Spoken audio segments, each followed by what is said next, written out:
Julie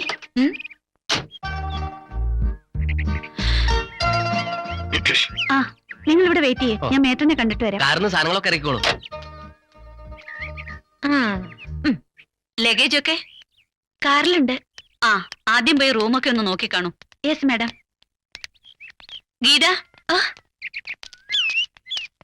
ഈ കുട്ടിക്ക് room number 9 ഒന്ന് കാണിച്ചു കൊടുക്കൂ. വരൂ. എന്താ പേര്? ലക്ഷ്മി.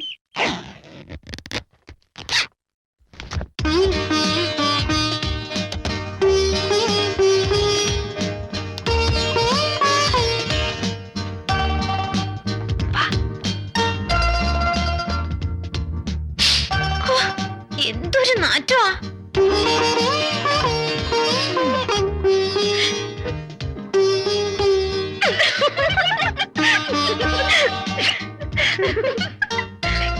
എന്ത് പെർഫ്യൂമായി ഇളയറാണി വാരി പൂശിയിരിക്കുന്നത്? പഴകിയ ഒരു വളിച്ച മണം. 1947 മുമ്പ് ഏതേലും വൈസ്രോയോ ദിവാനോ അന്തപുരത്തിൽ കാഴ്ചവെച്ചതാ. ഏതായാലും വളിച്ചു. ഞാൻ ലക്ഷ്മി. കുട്ടിയുടെ പേരെന്താ? അയ്യടാ, കുട്ടിയോ? ഞാൻ കുട്ടിയൊന്നുമല്ല. കണ്ടില്ലേ പോത്തിനെ പോലെ വളർന്നു നിൽക്കുന്നത്. വളർന്നത് പോത്തിനെ പോലെയാണെന്ന് വെച്ചാലും പോത്തിന്റെ ചായ തീരെ ഇല്ല കേട്ടോ. You are so beautiful. Thank you. പക്ഷേ സ്വഭാവം കുരങ്ങന്റേതാണെന്ന് മാത്രം. കേട്ടിട്ടില്ലേ? വിസ്കി, ബ്രാൻഡി, വൈൻ, പെർഫ്യൂം, അച്ചാറ്, നെല്ല്, ഇതൊക്കെ പഴകും തോറും നന്നാവാറ്. പേര് പറഞ്ഞില്ല. ജൂലി. ഓ, അപ്പൊ ചട്ടക്കാരിയാണല്ലേ? മേട്രം പറഞ്ഞിരുന്നു എന്റെ റൂംമേറ്റ് ആണെന്ന്. ജൂലി ചമ്മിയല്ലേ? ഇത് ദുർഗന്ധമൊന്നുമല്ല കേട്ടോ, കാച്ചെണ്ണയാ. നീലിപ്രങ്കാതി. തല തണുക്കും. ആരംഭത്തിൽ ഇത്തിരി ബുദ്ധിമുട്ടുണ്ടാവുമെങ്കിലും കുളിക്കാതെ നനയ്ക്കാതെ ചുമ്മാ പന്ന പെർഫ്യൂം അടിച്ചു നടക്കാണ്ട് ഈ എണ്ണ പുരട്ടി കുളിച്ച കുട്ടിയുടെ ഈ ചപ്രത്തലമുടിയുടെ ബ്രൗൺ കളർ ഒക്കെ അങ്ങ് മാറും. ശരിക്കും ചമ്മിപ്പോയി സർ ഞാൻ. എന്റെ പൈതൃകത്തെ, വംശത്തെ ഒക്കെ അവൾ തികഞ്ഞ മാന്യതയോടെ മർമ്മത്ത് കൊള്ളുന്ന മാതിരി പരിഹസിച്ചു. ഒരു റാഗിംഗ് തരപ്പെടുത്താൻ ഞാൻ തീരുമാനിച്ചു. പക്ഷേ എല്ലാം പൊളിഞ്ഞു. മാസത്തിലെ എല്ലാ 10-ാം തീയതിക്ക് മുമ്പ് നടക്കുന്ന എന്റെ ദുർഗതിയുടെ തനി ആവർത്തനം. കോളേജിലും ഹോസ്റ്റലിലും ഫീസ് കൊടുക്കാനില്ലാതെ 5-6 ദിവസം ഞാൻ പുറത്താകും. പിന്നെ പട്ടിണി, ക്ലാസ്സിൽ പ്രവേശനമില്ലാതെ അലഞ്ഞു തിരിയൽ. 4-5 ദിവസത്തിനുള്ളിൽ ഡാഡി എവിടെന്നെങ്കിലും ഫീസ് ഒപ്പിച്ചു തരും. ഡാഡി എത്താഞ്ഞതിനാൽ എന്റെ റാഗിങ്ങും മുടങ്ങി.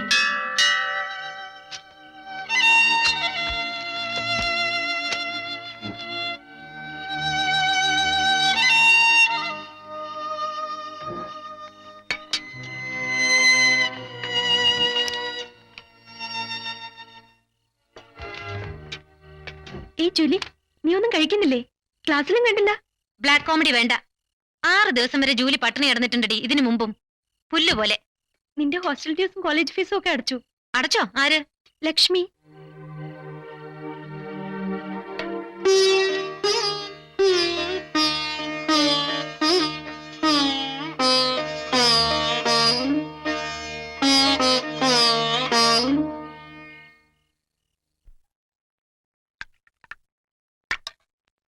അലഞ്ഞു തിരിഞ്ഞ് നല്ലൊരു വൈറൽ ഫീവർ പിടിച്ചാണ് അന്ന് ഞാൻ വീട്ടിലെത്തിയത്.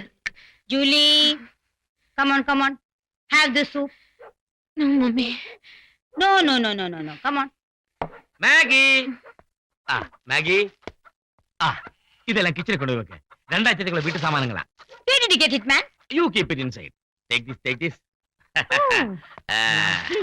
ജൂലി. എവിടുന്നാ ഡാഡി ഇതൊക്കെ? അതൊക്കെ പറയാം. നമ്മുടെ ഗസ്റ്റ് ആരാണെന്ന് കണ്ടോ? രാജകുമാരിയാ, രാജകുമാരി. വരൂ കുഞ്ഞേ.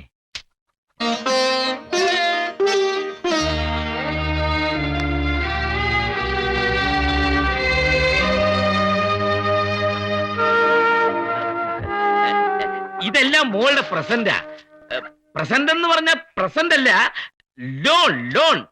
ആ ഫ്രഞ്ച് കപ്പലൊന്ന് വന്നോട്ടെ. ഇതെല്ലാം ഡാഡി തിരിച്ചു കൊടുക്കും, അല്ലേ മോളെ? ഇരിക്കാൻ പറ മോളെ. She is our guest.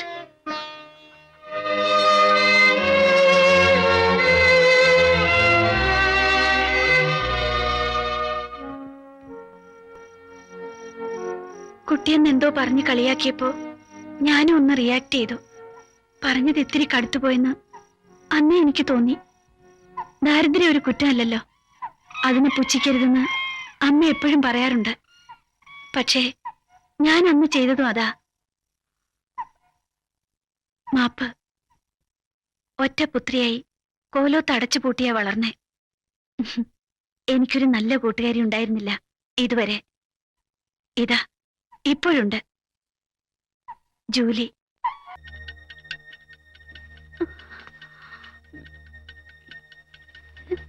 ഹരിയേട്ടാ, ഹരിയേട്ടാ!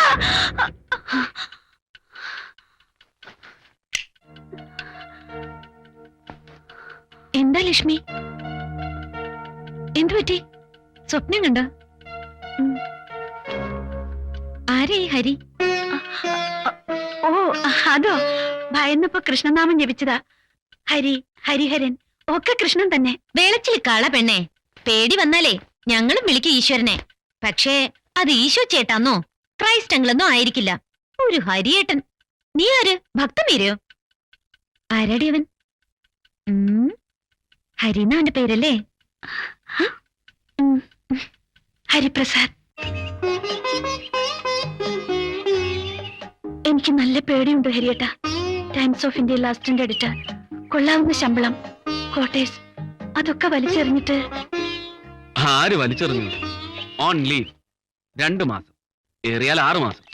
അത് കഴിഞ്ഞാൽ ലാവണം പഴയത് തന്നെ, ബോംബെ. എന്നാലും ഹൈ റിസ്ക് ഉള്ളതല്ലേ ഇപ്പോഴത്തെ പണി. എന്തിനാ, ആർക്കു വേണ്ടിയാ? കാശിനോടുള്ള ആർത്തി, അല്ലാണ്ട് എന്താ. ക്വാർട്ടേഴ്സ് എന്ന് പറഞ്ഞാൽ എന്താ കുട്ടി, വെറും ക്വാർട്ടേഴ്സ്. വല്ലവന്റെ ഔദാര്യം. അനാഥനായി ഈ ഇഴയ്ക്ക് ഏതെങ്കിലും പൊന്നുതമ്പുരാൻ കരവൊഴിവായി പതിച്ചൊന്നൊന്നും അല്ല. പിന്നെ ജോലി, അതിനും സ്ഥിരതയൊന്നുമില്ലല്ലോ. തീഹാർ ജയിലിൽ കിടക്കുന്ന ഏതെങ്കിലും ഉണക്ക സഹമന്ത്രിയുടെ 14ാമത്തെ കീപ്പിലെ 7ാമത്തെ സന്താനത്തിന്റെ ഒരു ഫോൺ കോൾ ഞങ്ങളുടെ ഡയറക്ടർ ബോർഡിലെ ഏതെങ്കിലും ഒരു കോന്തന്. തീർന്നു. ഹരിപ്രസാദ് എന്ന ജേർണലിസ്റ്റ് അവിടെ അവസാനിച്ചു. ഇതാവുമ്പോ എന്റെ അന്വേഷണം സക്സസ്ഫുൾ ആയാൽ 10 ലക്ഷം രൂപ, ജുഹൂൽ ഒരു ഫ്ലാറ്റ്, ഒരു കാറും സ്വന്തം. ജീവൻ പണയം വെച്ചുകൊണ്ടുള്ള ജോലി എന്തിനാന്നാ ചോദിക്കുന്നത്? വിശ്വസിച്ച് കൂടെ ഇറങ്ങി വരാൻ പോകുന്ന എന്റെ തമ്പുരാട്ടിക്ക് ആരാന്റെ ക്വാർട്ടേഴ്സ് അന്തപുരം ആവണ്ട. എന്റെ സ്വന്തം അന്തപുരം അതുണ്ടാക്കിയിട്ടേ ഞാൻ കൊണ്ടുപോകൂ. ഫിനാൻഷ്യൽ സ്റ്റെബിലിറ്റി ഇല്ലാത്തൊരു ജീവിതം എനിക്കത് കഴിയും. നിനക്കത് താങ്ങാനാവില്ല. ഞാനത് സമ്മതിക്കില്ല.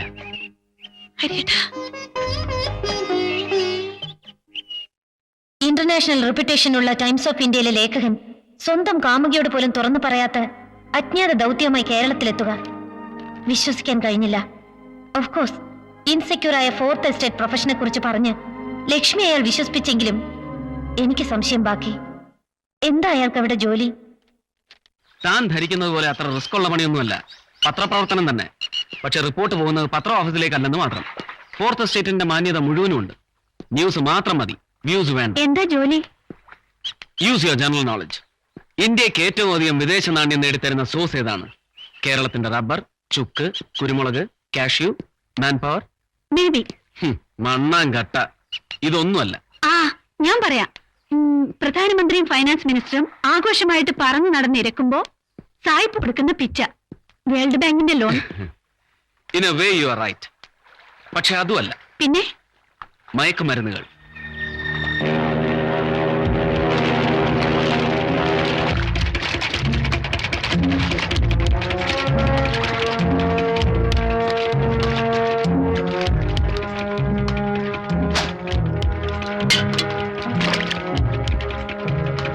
നക്കോട്ടിക്സ്, കഞ്ചാവ്, LSD, ബ്രൗൺ ഷുഗർ തുടങ്ങി ഫെഡോൺസ് എന്നറിയപ്പെടുന്ന സ്പേസ് ഏജ് ചരക്ക് വരെ ഉപയോഗിക്കുന്നവർ ആജീവനാന്തം അഡിക്ട്സ്. അഫ്ഗാനിസ്ഥാനിലും വഴിവിരിഞ്ഞ സോവിയറ്റ് യൂണിയനിലും എല്ലാം വിളയുന്ന കഞ്ചാവ്, മരിയുവാന തുടങ്ങിയ അസംസ്കൃത വസ്തുക്കൾ പാകിസ്ഥാനിലൂടെ ഇന്ത്യയിലെത്തുന്നു. പ്രോസസിംഗ് ഇവിടെയാണ്. Very advance chemical processing. Atom bomb ഉണ്ടാക്കിയ അമേരിക്കക്കാരന്റെ കയ്യിൽ പോലും ഇല്ലാത്ത ടോപ്പ് സീക്രട്ട് ടെക്നോളജി. വിശ്വസിക്കാൻ കഴിയുന്നില്ല. അതൊക്കെ പോട്ടെ. ഉണ്ടാക്കുന്ന ചരക്കുകളുടെ ഔട്ട്ലെറ്റ് ഏതാണെന്നറിയോ? എക്സ്പോർട്ട് സോൺ, കയറ്റുമതി മേഖല. It's not Bombay, not Calcutta and not even Bangladesh border. കേരളമാണ്. യെസ്, ആ ബ്ലഡി കേരള. ആരാ ഇതിന്റെയൊക്കെ പിന്നില്? എന്താ അവരുടെ ലക്ഷ്യം? അതറിഞ്ഞാൽ എന്റെ ജോലി കഴിഞ്ഞല്ലോ. കഴിഞ്ഞ വർഷം നടന്ന ഒരു ബോംബെ ഗാങ് വാർ ആണ് എന്നെ ഇവിടെ എത്തിച്ചത്. എന്റെ ബോസും സ്മഗ്ലർ തന്നെ. മയക്കുമരുന്നല്ല, സ്വർണത്തിലാണ് താല്പര്യം. ഹരിയേട്ടന്റെ ബോസ്? തൽക്കാലത്തെ ബോസ്. ഈ ജോലി എന്നെ ഏൽപ്പിച്ചവൻ. ജോലി എന്ന് തീരുന്നുവോ അതുവരെ ബോസ്, അത്ര തന്നെ. അയാളുടെ ഒരു പഴയ ശിങ്കടിയാണ് ഇപ്പോഴത്തെ നക്കോട്ടിക് കിങ്. പഴയ പക. എക്സ്പോർട്ട് ഡീറ്റെയിൽസ് ഒക്കെ ഞാൻ കൊടുത്താൽ പിന്നെ തമ്മിത്തല്ല അവര് തങ്ങളിലായിക്കോളും. നമുക്ക് സുഖം, സ്വസ്ഥം. എനിക്ക് ശരിക്കും പേടിയൊന്നുണ്ട് ഹരിയേട്ടാ. ഇത്രയും ഇൻവോൾവ് ആയ സ്ഥിതിക്ക് ഞാൻ പറഞ്ഞാലും ഇനി ഹരിയേട്ടൻ പിന്മാറില്ലെന്ന് എനിക്കറിയാം. മനസ്സിന്റെ ഭാരം ഒറ്റയ്ക്ക് താങ്ങാൻ കഴിയുന്നില്ല. ഞാനിതൊക്കെ ജൂലിയോടൊന്ന് പറഞ്ഞോട്ടെ, ഒരാശ്വാസത്തിന്. അവളെ വിശ്വസിക്കാമോ? തീർച്ചയായും. എവിടെയോ ചില മിസ്സിംഗ് ലിങ്ക്സ് ഉണ്ടല്ലോ ലക്ഷ്മി. എന്ത് മിസ്സിംഗ്? നിന്റെ ഹരിയേട്ടൻ ആ ബോസിന്റെ പേര് പറഞ്ഞോ? ഇല്ല. എന്തുകൊണ്ട് പറഞ്ഞില്ല? ഞാൻ ചോദിച്ചില്ല, പറഞ്ഞില്ല. നോ, ഹരി നിന്നോട് എല്ലാം തുറന്നു പറഞ്ഞില്ല, പറയേയില്ല.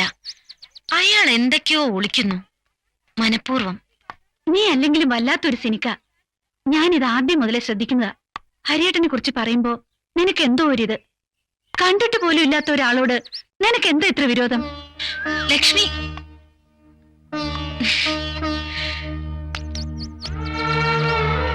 ലക്ഷ്മി എന്നോട് പിണങ്ങിയോ? എനിക്ക് ആരോടും ഒരു വിരോധവും ഇല്ല. ഇഷ്ടമുണ്ട്, ഒരുപാട് ഇഷ്ടം, ഒരുപാട് നന്ദി, ഒരുപാട് കടപ്പാട്. അതൊക്കെ നിന്നോട് മാത്രം. അയ്യേ, എന്താ ഇത്? മദാമ്മക്കുട്ടി ചിണുങ്ങ? അതിരിക്കട്ടെ, ഹരിവർമ്മ തമ്പുരാന് അടിയൻ എപ്പോഴാ ഒന്ന് മുഖം കാണിക്ക? ആ, അത്രയ്ക്ക് രോമാഞ്ചൊന്നും വേണ്ട. നിനക്ക് ഒരു ലേശം കരിങ്കണ്ണുണ്ട്. കണ്ണുവെച്ചാളല്ലേ? അങ്ങേരാണെങ്കി ബോംബെ പാർട്ടി. നിന്റെ ഈ ചെത്ത് സ്റ്റൈലും ഒക്കെ കണ്ട വേണ്ട വേണ്ട, നേരിട്ടൊരു മീറ്റിംഗ് വേണ്ട, ഫോട്ടോയിൽ ഒതുക്ക.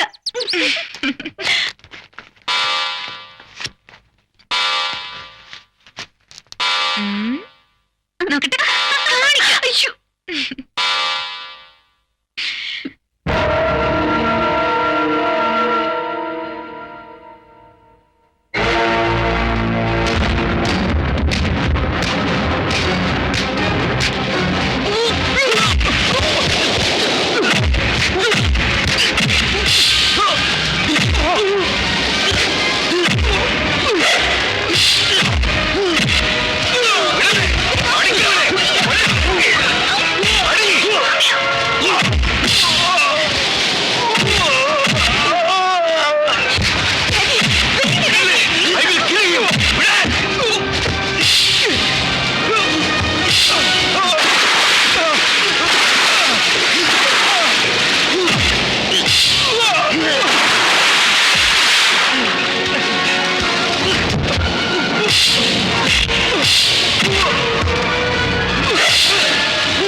ഞാൻ ആ മനുഷ്യനെ കണ്ടിട്ടുണ്ട് സർ, ഹരിപ്രസാദിനെ.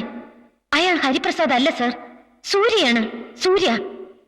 അയാൾ അന്ന് കടൽ തീരത്ത് നിന്ന് വെല്ലുവിളിച്ചപ്പോൾ കയ്യിലൊരു ക്യാമറ ഉണ്ടായിരുന്നെങ്കിൽ ഞാൻ അയാളുടെ ഫോട്ടോഗ്രാഫ്സ് എടുക്കുമായിരുന്നു, കാണിക്കുമായിരുന്നു.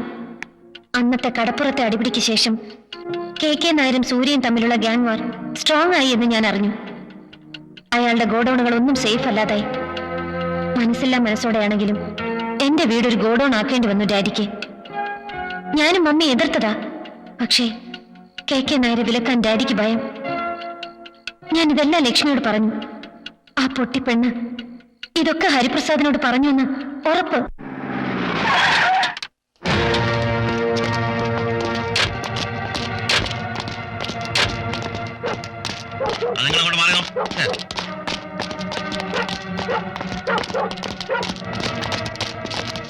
വില്യംസ് എവിടെ? എന്താ? എന്തിനാ? അയ്യോ, പോലീസോ?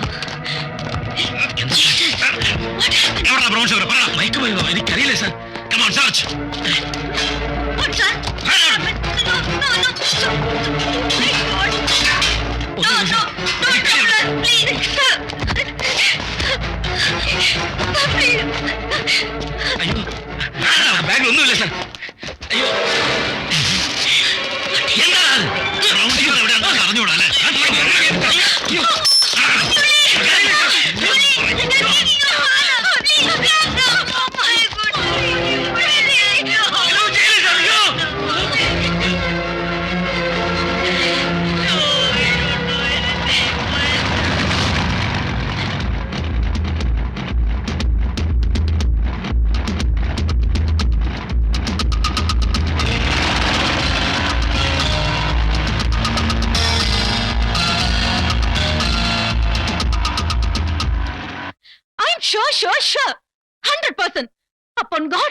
മദർ, എനിക്ക് ഉറപ്പാ, ഞാൻ കണ്ടതാ.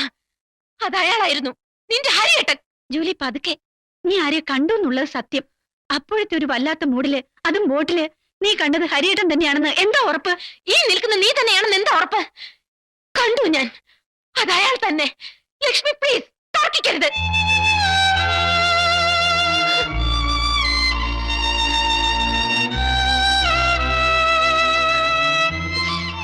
ജൂലി, അതൊക്കെ പോട്ടെ. വില്യങ്കിളി ലോക്കപ്പിൽ, മാഗി ആന്റി ആണെങ്കിൽ കരഞ്ഞു തളർന്ന് വീട്ടിൽ. ഒരു ജാമ്യത്തിന് ശ്രമിക്കണ്ടേ? നമുക്ക് ഏതെങ്കിലും വക്കീലിനെ കാണാം. പ്രയോജനമില്ല ലക്ഷ്മി. വിത്ത് എവിഡൻസ്, ദൃക്സാക്ഷികൾ ധാരാളം, അതും നർക്കോട്ടിക്സ്. ജാമ്യം കിട്ടില്ല, ശിക്ഷ ഉറപ്പ്. പാവം ജൂലി, അവൾക്കിനി നമ്മളൊക്കെ അല്ലാതെ ആരാ ഉള്ളത്? ഞാനാ ഇപ്പൊ സഹായിക്കുന്നത്. എന്റെ പേഴ്സണൽ അക്കൗണ്ടിൽ നിന്നുള്ള വിഡ്രോവൽസാ. ഹരിയേട്ടാ, ജോലിക്ക് എന്താ ഹരിയേട്ടനോട് ഇത്ര വിരോധം? ഞാൻ ഒരിക്കലും കണ്ടിട്ടില്ലാത്ത പെൺകുട്ടി. വല്ലാത്ത ക്രിമിനൽ സിറ്റുവേഷൻസിലൊക്കെ അവൾ എന്നെ കൃത്യമായി കാണുകയും ചെയ്യും. കർമ്മദോഷം. ഞങ്ങൾ തമ്മിൽ വല്ല ജന്മാന്തര വിരോധവും കാണും. ഞാൻ കാണണമെന്ന് പറഞ്ഞത് എന്തിനാണെന്നറിയാമോ? അടുത്ത ആഴ്ചയാ അച്ഛൻ വിവാഹ നിശ്ചയം ഫിക്സ് ചെയ്തിരിക്കുന്നത്. എങ്ങനെയാ കുടുക്കിൽ നിന്ന് രക്ഷപ്പെടുക? എനിക്കൊരു സമാധാനം ഇല്ല കേട്ടോ. ധൈര്യം ഉണ്ടെങ്കിൽ ഇറങ്ങി വാ, നാളെ തന്നെ. ഏതെങ്കിലും ഒരു സബ് രജിസ്ട്രാർ ഓഫീസ്, മുദ്രക്കടലാസും നാട്ടുകടപ്പുള്ള കൈക്കൂലിയും ചേർത്താൽ മാക്സിമം 1000 രൂപ ചെലവ് വരും. അച്ഛൻ തകർന്നു പോകും ഹരിയേട്ടാ. വേറെന്തെങ്കിലും വഴി? ഞാൻ വലിയ അണ്ടർവേൾഡ് ഡോൺ ആണെന്നല്ലേ ജൂലിയുടെ അഭിപ്രായം? എങ്കിൽ ആ വഴിക്ക് നോക്കാം. ശശി വർമ്മയെ കാച്ചേക്കട്ടെ, ഇന്ന് രാത്രി തന്നെ. ഒരുപാട് സ്മാർട്ട് ആകല്ലേ. വലിയ ക്രിമിനൽ മൈൻഡിന്റെ ആശാനാണെന്ന ഭാവം. ഒരു വക്രബുദ്ധി പറഞ്ഞുതരാൻ പറ്റില്ലേ? പറ്റും. ഞാനും നീയും തമ്മിൽ തിരിച്ചു. ജൂലി പറഞ്ഞതെല്ലാം സത്യം. ഞാൻ ദുഷ്ടൻ, ക്രൂരൻ, കള്ളക്കടത്തുകാരുടെ ഏജന്റ്. ദൈവം കറക്റ്റ് സമയത്ത് തന്നെ രക്ഷിച്ചു. ശശി വർമ്മയെ തന്നെ വിവാഹം ചെയ്യാൻ പോകും എന്നൊക്കെ പറഞ്ഞ് ജൂലിയെ വിശ്വസിപ്പിക്കുക. അവൾ ഒറ്റിയാൽ ഞാൻ ഉപദേശിക്കാൻ പോകുന്ന വക്രബുദ്ധി